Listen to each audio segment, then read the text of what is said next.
I'm Dr. Elke Friedman. I'm a medical oncologist with Virginia Cancer Institute, and I also participate here in the HCA Cancer Institute with Sarah Cannon. I treat cancers in general. I do participate in the lung cancer program. I give chemotherapy and targeted therapy and immunotherapy for cancers. We're excited.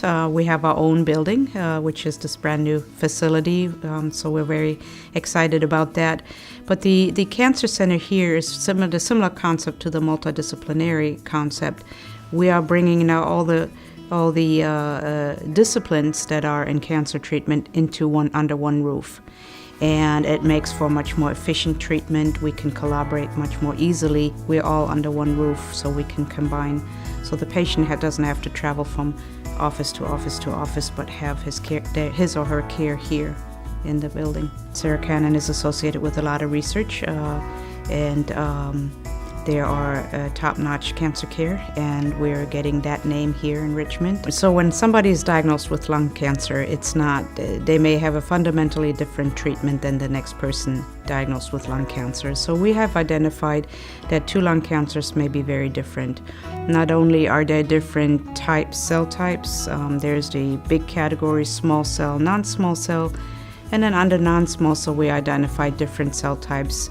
One is called squamous, one is called adeno being the most common. And a few years ago, that's where we noticed that actually the different cell types respond differently to different chemotherapies. So that started our process of distinguishing amongst lung cancers. Well, now we've evolved and we've identified markers, genetic markers.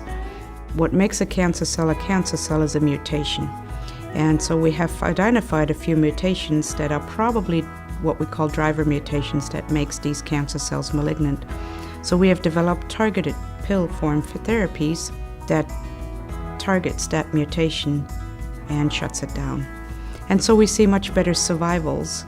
And so anybody who's diagnosed with lung cancer nowadays automatically has these mutations tested for.